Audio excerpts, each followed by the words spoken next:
Jon Machota.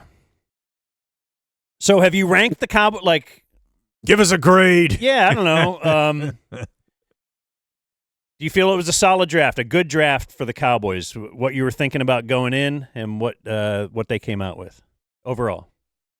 Yeah, overall, I think it's a good draft. I didn't love the first round pick when they made it. I thought that they'd have a chance to trade back and still get a player like Tyler Booker. So to just take him at 12, I wasn't expecting that. Like most, I thought that they would have a decent chance of getting Arizona wide receiver Tet McMillan. But when he was gone, they were trying to get something done to trade back, but obviously that didn't happen. So they took the best player that was on their board. So I can't fault them for that, but it just from, if you're talking like team building that, it's great. For me, I don't know. Like my job, I'm like 4 drafts now, 3 offensive linemen and a defensive tackle. Like it's not really something sexy to write about.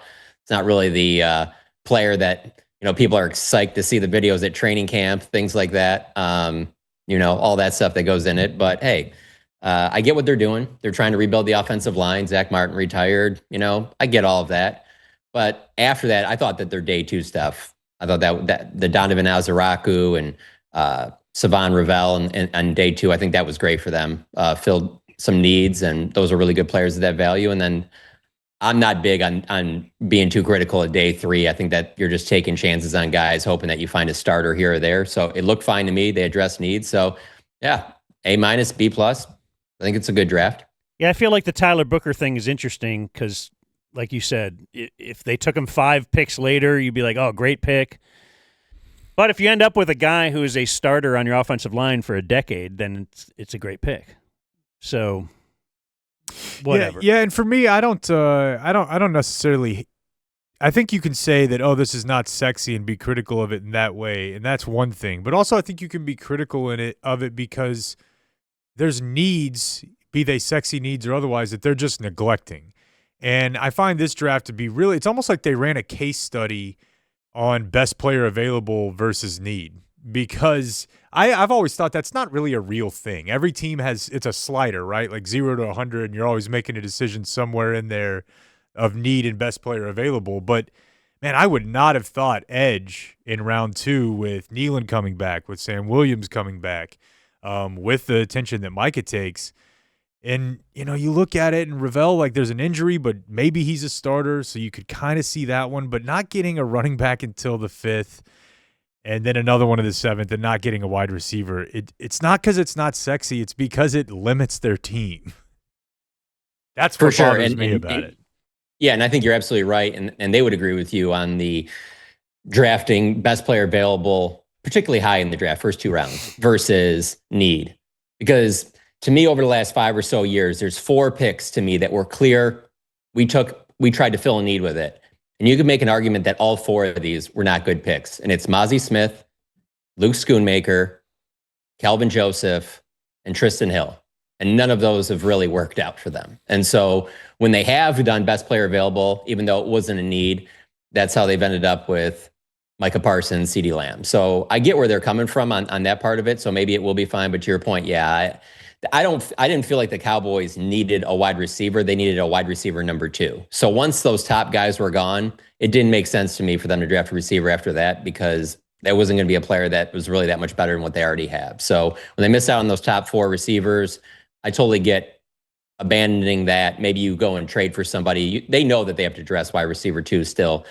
But running back, man, they were just all about that this was such a deep running back class, and that they could find guys on day 3 that would have been just as good as guys on day 2. And so that's why they drafted a couple of them. And maybe that works out for them. Maybe this will be the answer at running back.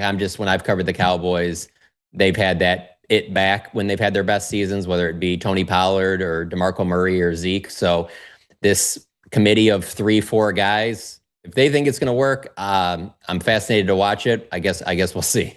What would you have thought if they went golden at 12? I would have been fine with it. Okay. I liked that Emeka Egbuka a little bit more, but Emeka Egbuka is the wide receiver version of the player that they take at guard. I mean, he's like Booker is, but at wide receiver, he's probably not going to be the super flashy guy, but he's just real solid across the board.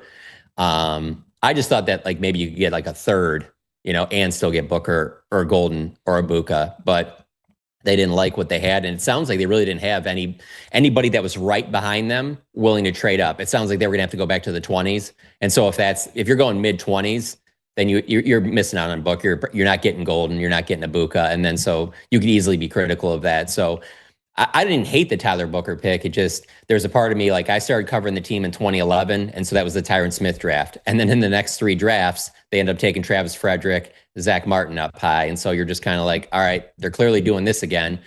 But obviously that also didn't work then. It's not like they got to an NFC championship game or a Super Bowl then. So there's just a part of me being cynical where I'm just kind of like, I just can't be the super positive guy anymore. Like they got to show me something, I understand. I'm not a fan of the team. I just cover the team. So I get when you're a fan that like anything they do or a lot of things they do, you might try and see glass half full. I'm kind of more I want to see it, Yeah, and we knew that this would happen, but Jerry actually just said, I'm looking at the same sheet maybe you got in front of you that I have in front of me, and it shows our number 114 pick trade to Carolina for Jonathan Mingo.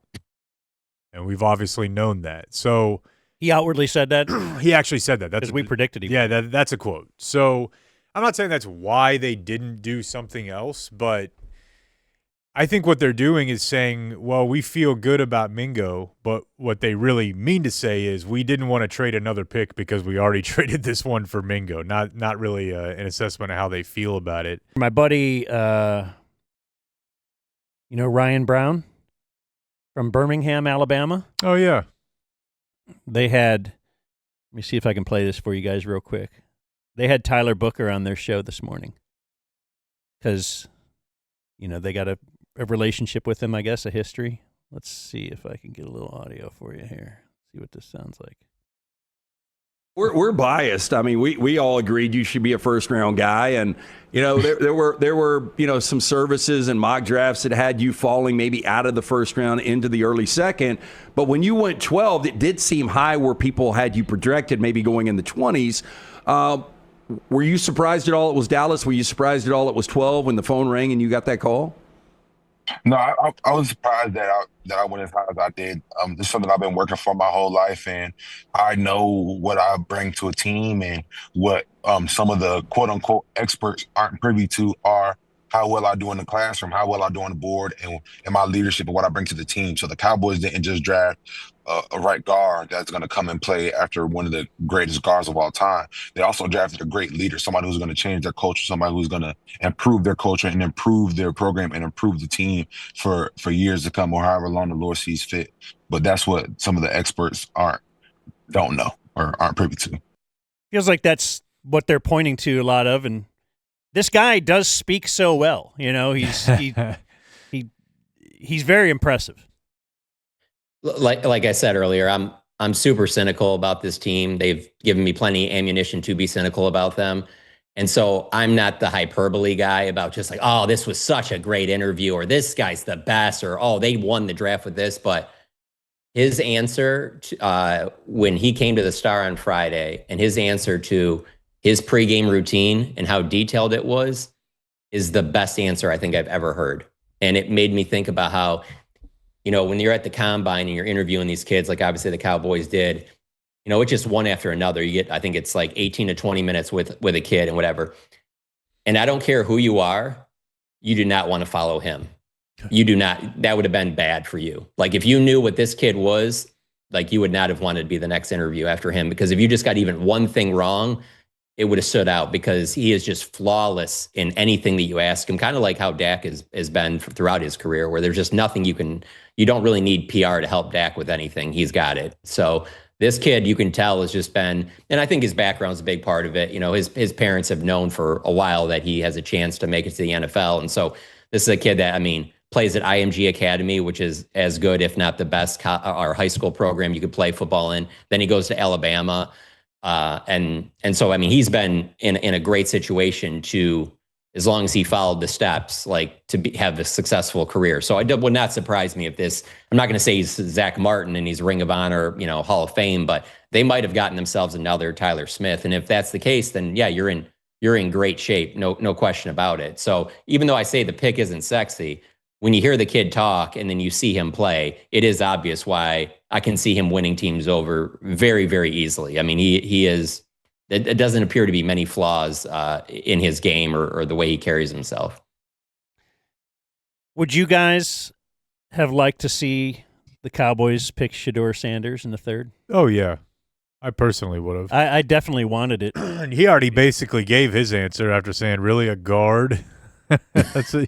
Yeah, of course, something there. But I actually, just from a team-building standpoint, would have said, yeah, I mean, I would have taken a shot at that. Or maybe you trade You're back talking a little about bit, best try to player pick up a available and fourth. all that kind of stuff. Was he ranked? Like, where did Dane Brugler or who these draft people have him ranked? He was what would you say, John? Like 40? 20 on ESPN's board.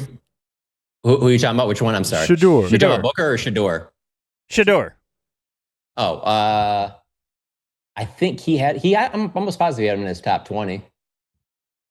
So, I mean, when you fall like that, 45.